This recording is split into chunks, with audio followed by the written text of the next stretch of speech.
રાજકોટ જિલ્લાના ઉપલેટામાં રહેતા અને ખેતીકામ કરતા આહિર વિમલભાઈના પુત્રને થોડા દિવસ અગાઉ જૂનાગઢની આલ્ફા સ્કૂલમાં અન્ય વિદ્યાર્થીઓ દ્વારા સ્કૂલની હોસ્ટેલમાં જ ઢોરમાર મારવાનો વિડીયો સોશિયલ મીડિયામાં વાયરલ થયો હતો। આ વિડીયો મારફતે ઉપલેટામાં રહેતા તેમના પિતા વિમલભાઈને જાણ થતાં તેઓ તાત્કાલિક પોતાના પુત્ર સાથે જૂનાગઢની મોતીબાગ પાસે આવેલ આલ્ફા હોસ્ટેલ ખાતે પહોંચી સમગ્ર હકીકતની જાણ મેળવી હતી, જ્યાં સંચાલકોને મળવા જતા સ્કૂલના સંચાલકો ગેરહાજર હોવાથી પરત ઉપલેટા આવી સમગ્ર હકીકતની જાણ તેમના સમાજને કરતા આજે ઉપલેટા આહિર સમાજ ખાતે મોટી સંખ્યામાં આહિર સમાજના આગેવાનો ઉપસ્થિત રહી સ્કૂલના વિરોધમાં આકરા પાણીએ જોવા મળ્યા હતા।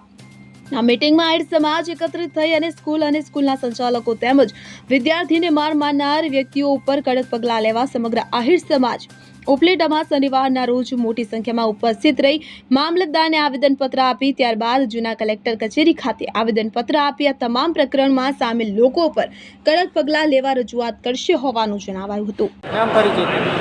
મારું નામ દિવ્યેશ ચંદ્રવાડિયા, ઉપલેટા।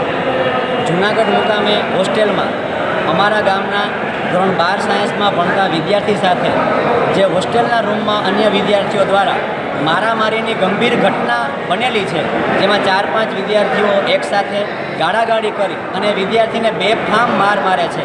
આ બાબતે આજે ઉપલેટા ખાતે આહિર સમાજના મોટી સંખ્યામાં આગેવાનો અને યુવાનોની એક મિટિંગ મળી હતી અને આહિર સમાજ ઉપલેટા આ ઘટનાને સખત શબ્દોમાં વખોડી કાઢી અને આકરામાં આકરા પગલાં એ સંસ્થા સામે, એ હોસ્ટેલના સંચાલકો સામે લેવાય તે બાબતનો એક સાથે સૂર પુરાવેલો છે। આ બાબતે અમે લોકો શનિવારે ઉપલેટા મામલતદાર કચેરીમાં અને સોમવારે જૂનાગઢ કલેક્ટર કચેરી ખાતે આહિર સમાજની આગેવાની હેઠળ એક આવેદનપત્ર આપવા માટે જઈ રહ્યા છીએ। સંસ્થામાં હોસ્ટેલમાં વિદ્યાર્થીઓ મોબાઈલ લઈને આવે, એક નહીં પણ આવા 3 થી 4 એવિડન્સ અમે જોયેલા છે કે જેમાં વિદ્યાર્થીઓને તે સંસ્થામાં બેફામ ટીંગાટોળી કરી ઠીકા પાટુનો માર મારવામાં આવે છે અને કાયદેસર રીતે 12 સાયન્સમાં ભણતા વિદ્યાર્થી કે જેની કારકિર્દીનું વર્ષ છે તેને આ રીતે માનસિક ટોર્ચરિંગ કરવામાં આવે છે અને ઉપરથી આ પ્રકારની ગંભીર ઘટનાની વાલીને 35 દિવસ સુધી જાણ કરવાને બદલે ઢાંક પીછાડો કરી અને આ ઘટનાને દબાવી દેવામાં આવે છે। આ ખૂબ જ શરમજનક અને ગંભીર કૃત્ય કહેવાય છે, જે બાબતે આજે આહિર સમાજ ઉપલેટા દ્વારા વિશાળ સંખ્યામાં લોકોએ ભેગા થઈ આવેદન આપી FIR કરાવી અને ગંભીર ગુનો દાખલ થાય, સંસ્થા સામે પગલાં લેવાય તે રીતની માંગ કરેલી છે।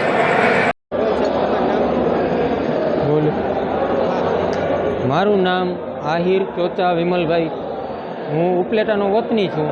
હું સામાન્ય માણસ છું, ખેતી કરું છું। આજથી 1.5 મહિના પહેલાં મારા છોકરા ઉપર એક બનાવ બનેલો છે કે 5-6 જણાએ મળી અને મારા છોકરા ઉપર એટેક કરેલો છે અને આ વિડીયો મને મળતા હું સંસ્થાએ ફોન કર્યો હતો અને તે પછી હું અહીંયા ગયો, પણ ત્યાં સંસ્થાના સંચાલક છે તે હાજર રહ્યા નહીં અને તે બાબતે અમે ઉપલેટા એક આહિર બેઠક કરેલી છે। સ્કૂલનું નામ આલ્ફા હાઈસ્કૂલ મોતીબાગવાળી સ્કૂલ છે, તેમાં અભ્યાસ કરતો અને આલ્ફા હોસ્ટેલ ઇન્ટરનેશનલની બાજુમાં ત્યાં રહેતો। હા, અમને વિદ્યાના માફકથી અમારી માંગણી, અમારા બાળકને ન્યાય મળવો જોઈએ।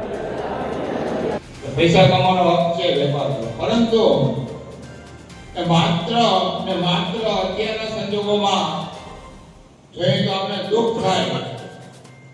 આપણા દેશ, આપણી ભવિષ્યની પેઢી, આ યુવાનો જે ભવિષ્યનો કલ્ચર છે એને આપણા વડીલો અને શિક્ષિત માણસો જો માત્ર પૈસાને મહત્વ આપીને આવી સંસ્થાઓ ખોલે, પોતાની ફરજ છે એમાંથી મુક્ત થઈ જાય, તાકી આ જે ભવિષ્યની પેઢી છે આપણે માફ નહીં કરે, ક્યાં જશે?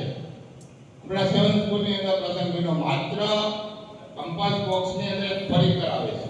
નિશાળ સંકલનની અંદર આવું બનતું હોય કે 4 છોકરા છે, એક છોકરાને મારે, તો અત્યારે મારે એટલું કહેવાનું છે કે દરેક માણસને એક દીકરો હોય છે। આપણે અત્યારે દરેક માણસને એક દીકરો હોય। આ જોયું માતા ટીકા મારતા એ છોકરો એક્સપાયર થઈ ગયો હોય તો એની સંસ્થા તમને કહી, અને મારું છે એ કહેવાનું છે કે આપણે કલેક્ટર છે, શિક્ષણ મંત્રી છે, બરાબર, દરેક સ્કૂલવાળા છે એને આવેદનપત્ર દઈ અને શિક્ષણ મંત્રીને પણ રજૂઆત કરી કે ભાઈ સંસ્થા જે છે સંસ્થા એનું લાયસન્સ લઈને આવી છે તો સંસ્થા એમ કહે છે કે તમે કેમ આ ગુનો દબાવી દીધો એને કારણ કે એની હોસ્ટેલનું કે એની નિશાનનું નામ ખરાબ ના થાય તો આ ભાઈના જે દીકરા આપણે જે બન્યું છે એનો દીકરો વયો ગયો હોય તો એની જવાબદારી કોની? તો હું આપણા આખા દરેક સમાજની અંદર હું આપણે સમજની દરેક સમાજની અંદર દરેક સમાજના છોકરા હોસ્ટેલમાં ભણતા હોય છે. દરેક સમાજને એકતા બની અને આ બધે આવેદનપત્ર અને હું તો આપણે સંસ્થાને જો આપણે મળવું હોય આપણે સંસ્થામાં જવું નહીં, જૂનાગઢના કલેક્ટરને આવેદનપત્ર રૂબરૂ મળીને આપવું નહીં. 4-5 બાળકો સાથે મળી અને જે પ્રકારે એ લોકો ધંધો કરે છે એ ગેરકાનૂની કૃત્ય છે. જે બાળકો હતા એ જુવેનાલ હતા, એક સગીર બાળકો હતા. જે માલ ભોગ બનનાર છે તે પણ સગીર છે. એક રીતે જોવા જઈએ તો આરોપી જે છે માલ મારનાર તે પણ સગીર છે. તો સગીરની જે કાર્યવાહી છે જુવેનાલ જસ્ટિસ મુજબની આખી પ્રોસેસ હોય છે. એમાં પણ આઈપીસી મુજબ 323, 504, 506 બે મુજબની કાર્યવાહી એના ઉપર થાય છે. પણ એને જે અટક કરવાના પ્લસ જે કેસ ચલાવવાનો જે પ્રોસેસ છે એ જુવેનાલ જસ્ટિસ કોર્ટમાં થાય છે. અને આજ રોજ જે મેહુલભાઈ વાત કરી કે પીએસસી નો ફોન આવ્યો તો કે અમે કાર્યવાહી કરીએ છીએ. હજી સુધી કોઈ પણ પ્રકારની આ લોકો વિરુદ્ધ સગીર બાળકો વિરુદ્ધ ફરિયાદ નોંધવી જ પડે. ફરિયાદ FIR must be register at any offence. કોઈ પણ ઓફેન્સ હોય, વેલેબલ ઓફેન્સ હોય કે નોન વેલેબલ ઓફેન્સ, અમારી ભાષામાં કોગ્નિઝેબલ નોન કોગ્નિઝેબલ ઓફેન્સ, કોઈ પણ માહિતી આપવામાં આવે તો એની એફઆઈઆર મસ્ટ બી રજિસ્ટર્ડ. અને તમે જોઈ શકો છો તો જે બનાવ છે એ 7મા મહિનાની અંદર કઈ 27 તારીખે બનેલો છે. 27 તારીખે જે બનાવ બનેલો હતો એ સમયે જો વાલીના માતા પિતાને અને બાળકના જે ભોગ બનનાર છે એના માતા પિતાને જાણ કરવામાં આવેલી હોય તો એવિડન્સ એક્ટ મુજબ જે પ્રોસેસ છે, જે એવિડન્સ છે તે એને માર માર્યો હોય તેના પણ એના શરીર ઉપર ચિહ્ન મળે છે. કાયદાની ભાષાની અંદર જોવા જઈએ તો કોઈ પણ એવિડન્સ મહત્વનું હોય છે. આપણી પાસે એવિડન્સ છે કે બાળકને માર માર્યો તો એ એવિડન્સ રેકોર્ડ ઉપર છે, વિડિયો એવિડન્સ છે જ આપણી પાસે. તો શા માટે ત્યારબાદ ભોગ બનનારના પિતા જુનાગઢ સી ડિવિઝન પોલીસ સ્ટેશનમાં જાય છે અને શા માટે વિડિયો એવિડન્સ રજૂ કરવા છતાં પણ એફઆઈઆર નથી નોંધવામાં આવતી? FIR must be registered. ત્યારબાદની જે પ્રોસેસ છે કે જે જુવેનાલ છે, સગીર છે તો એને આલમની અંદર એક ચોકી જાય એવી આ ઘટના છે.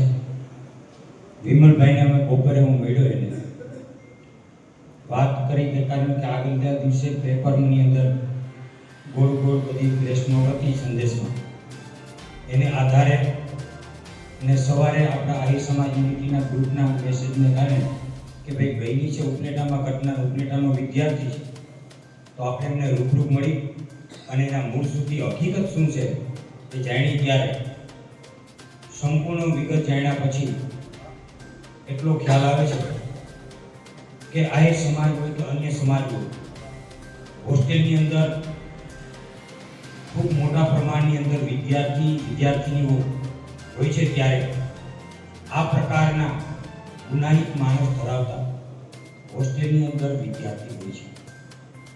આ વિદ્યાર્થી ઉપર જે ઘટના ઘટી છે એ આપણા બધાના રૂવાડા ઊભા કરી દે એવી એ પ્રકારની કે માણસ એક સાથે ટોળકી કરી અને એ વિદ્યા ઉપરથી એવું સાબિત થાય છે કે એ વિદ્યા દ્વારા એ રોગ જમાવી અને એક ડોન થવા માટેની અને અન્ય લોકોને પણ એક બતાવવા માંગતા હતા એવું એ વિદ્યા ઉપરથી સાબિત થયું છે. સરફરાઝ કોડી સાથે CN24 ન્યૂઝ ઉપલેટા. હવે જુઓ દેશ દુનિયાની તમામ ખબરો તમારી આંગળીના ટેરવે. ઉઠાવો મોબાઈલ અને Google Play Store પરથી ડાઉનલોડ કરો અમારી CN24 ન્યૂઝ મોબાઈલ એપ.